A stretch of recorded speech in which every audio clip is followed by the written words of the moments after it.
हम आपके final year का 7th सेमेस्टर का एमसीटी सब्जेक्ट देख रहे थे। एमसीटी का फुल फॉर्म होता है मैनेजमेंट कॉन्सेप्ट एंड टेक्निक्स। ठीक है।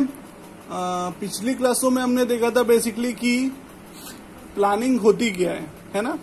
प्लानिंग का मतलब क्या होता है, किसी इंडस्ट्री को हम सेटअप करते हैं, किसी ऑर्गेनाइजेशन को हम सेटअप करते हैं, है ना, तो उसके हम कुछ प्लान्स लेट डाउन करते हैं। ठीक है। अच्छा, हमने इसमें बेसिकली डिस्कस किया था कि प्लानिंग के थ्रू अगर हम चलें तो ऑब्वियसली लॉसेस होने के चांसेस काफी कम होते हैं। और मैंने आपको ये भी बताया था कि इस पूरे सब्जेक्ट में हम बेसिकली हमारा जो मोटो है, उद्देश्य है, वो बेसिकली एक ही होता है एमसीटी में, क्या कि हम जो पैसा लगाएं, है ना, वो कम से कम हो और हमको जो प्रॉफिट मिले वो अधिक से अधिक हो। यानी इन्वेस्टमेंट मिनिमम होनी चाहिए और प्रॉफिट जो है वो मैक्सिमम होना चाहिए। ठीक है। ये हमारा लास्ट तक हमारा मोटो रहेगा। ठीक है। प्लानिंग में हमने बेसिकली शेयर मार्केट वगैरह का भी डिस्कस हमने किया था, किस तरीके से स्कॉलर्स वगैरह का हम यूज करते हैं, है ना। उनकी इंफॉर्मेशन के बाद ही हम, जैसे कहीं पे हमको इन्वेस्टमेंट करना है तो हम उसी के बाद हम ये सब चीजें करते हैं। ठीक है। और प्लानिंग में हमने पहले क्या देखा था, बेसिकली कैरेक्टरिस्टिक ऑफ प्लानिंग देखा था हमने। उसके बाद फिर हमने क्या देखा था, नेचर ऑफ प्लानिंग देखा था, इंपॉर्टेंस ऑफ प्लानिंग देखा था, और क्या देखा था हमने, टाइप्स ऑफ प्लान्स देखा था, है ना, कि भाई प्लानिंग हम क्यों करते हैं, है ना, और प्लान्स कितने टाइप्स के होते हैं। इसके बाद हमने क्या देखा था, ऑब्जेक्टिव्स देखा था, है ना, और उसके बाद क्या था, प्रोसीजर्स एंड पॉलिसी, है ना। पिछली क्लास में हमने आपसे क्या डिस्कस किया था, प्रोसीजर और पॉलिसी, है ना।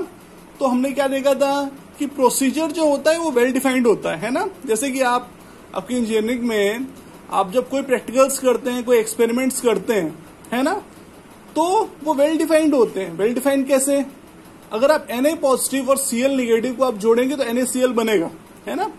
उसमें यह नहीं हो सकता कि आप कोई और रूट अपना ले, है ना।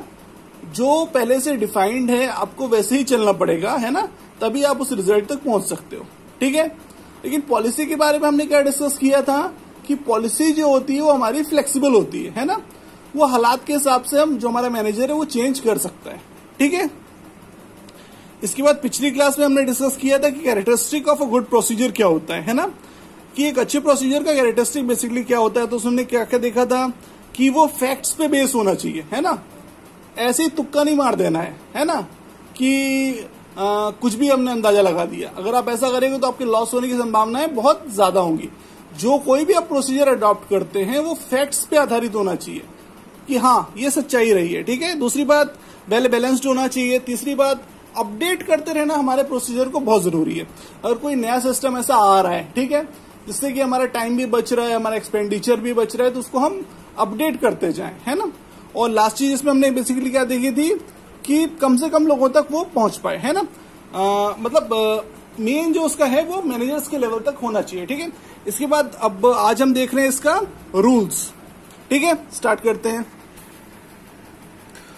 A rule is a specific guide for action established authoritatively and utilized in order to inform employees of conditions under which designated actions are to be taken or activities are to be performed। यानी क्या है, rule basically क्या होता है, हमको क्या action perform करना है, उसको हमारी जो अथॉरिटी है, अथॉरिटी यानी कि क्या, जिन्होंने लोगों ने मिलकर इंडस्ट्री बनाई है, ठीक है, ओनर्स जो होते हैं, है ना, उन्होंने जो गाइड फॉर एक्शन डिसाइड किया हुआ है ना, जिसको हमको जो इम्प्लॉइज को कंडीशंस के साथ बताई जाती है कि किन एक्शंस को हमको कैसे लेना है ना, और किस तरीके से उनको परफॉर्म करना है। ठीक है। उसके आगे देखिए, a rule provides definite action to be taken और not taken with respect to a situation. अच्छा, रूल का बेसिकली मतलब क्या होता है कि भैया कौन सा एक्शन हमको लेना है ना, और नहीं लेना है, किस हालात में। ठीक है। इसके आगे क्या दिया हुआ है, the rule does not allow any deviation from stated course of action. यानी रूल का मतलब होता है कि भैया इस हालात में अगर आपको ये करना है तो आपको यही करना है ना। अगर आपको Na पॉजिटिव और Cl निगेटिव को जोड़ना है, अगर आपको NaCl लास्ट में फाइंड करना है तो आपको वैसा ही करना पड़ेगा। ठीक है। For example, if an organisation frames a rule smoking is prohibited, there is no description except to accept it. यानी कि क्या, अच्छा ये चीजें आपकी आगे चल के आप जॉब करोगे इंडस्ट्री वगैरह में तो आप चीजें देखोगे कि वहां पर अक्सर क्या लिखा रहता है कि स्मोकिंग इज प्रोहिबिटेड, है ना। स्मोकिंग, लाइटनिंग वगैरह प्रोहिबिट होती है ना, यानी माचिस वगैरह जलाना अलाउ नहीं होता। क्यों अलाउ नहीं होता? क्योंकि अक्सर आप देखते हो, जैसे कि आप अक्सर देखते होगे जैसे बीएसपी या बीएस जो बीएचईएल वगैरह हैं, जो बड़ी बड़ी इंडस्ट्रीज हैं, उनमें क्या होता है आप अक्सर देखते हो क्योंकि आग लग जाती है बड़ी तेजी से, है ना, बहुत तेजी से फैलती है। क्यों फैलती है? वहां पर बहुत सारी इग्नाइटिंग गैसेस होती हैं, है ना, जो आग को बहुत तेजी से फैला देती है। ठीक है, तो अगर वहां पर अगर आप ये सिगरेट वगैरह, सिगरेट बीड़ी वगैरह, है ना, जला रहे हो या माचिस आप जला रहे हो, तो वहां पर आग से बहुत तेजी से फैलने की संभावना बहुत ज्यादा होती है ना, वहां के एनवायरनमेंट में वो चीजें फैली होती हैं। ठीक है, तो अगर वहां पर ये नियम दिया गया है कि भैया माचिस वगैरह नहीं जलानी है, तो मतलब नहीं ही जलानी है ना, एक्सेप्शन नहीं होता उसमें।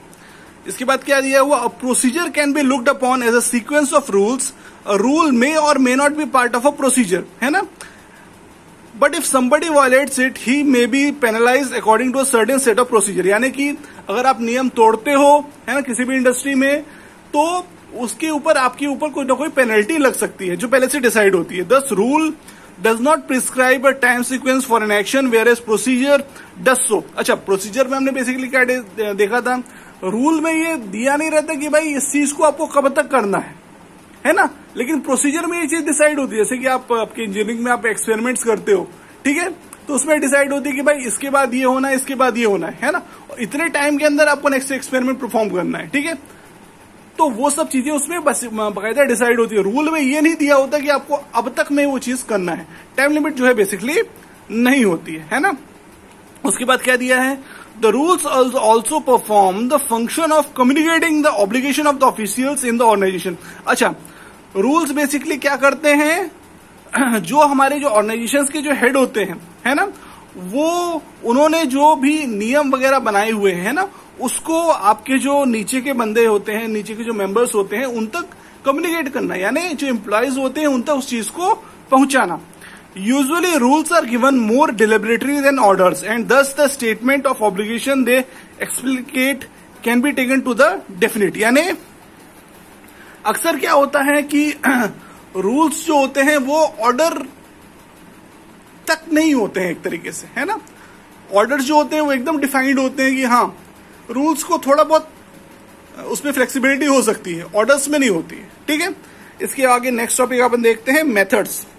अ method is a step of procedure, it can be defined as a prescribed manner performing a given task with adequate consideration to the objective. यानी क्या, मेथड क्या होता है, किसी भी प्रोसीजर का एक स्टेप होता है ना। जैसे कि आप आपकी इंजीनियरिंग में आप एक्सपेरिमेंट्स परफॉर्म करते हो, है ना, जैसे कि आपने पिछले सेमेस्टर वगैरह में आपने परफॉर्म किया होगा, तो उसमें बेसिकली अपन क्या करते हैं, हर चीज का एक मेथड, ये क्या एक सीक्वेंस होता है ना।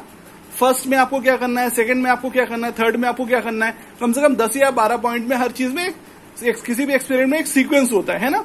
तो वो जो सीक्वेंस होता है उसमें जो पर्टिकुलर पॉइंट्स जो हम देखते हैं, है ना, वो हर पॉइंट बेसिकली क्या कहलाता है, एक मेथड, है ना। तो इसका डेफिनेशन क्या होगा, हर प्रोसीजर में हर पॉइंट जो होता है वो बेसिकली क्या होता है, मेथड होता है। ठीक है, इसके बाद क्या हुआ है, क्या लिखा है, it can be defined as a prescribed manner for performing a given task with adequate consideration to the objective, facilities available and total expenditure of time, money and effort. यानी क्या, मेथड का मतलब होता है कि किसी भी चीज को हमारे लक्ष्य की तरफ कैसे बढ़ना है, जो फैसिलिटीज हमको दी हुई है, कितना समय का खर्चा आएगा, कितने पैसे का खर्चा आएगा और कितनी उसमें मेहनत लगेगी।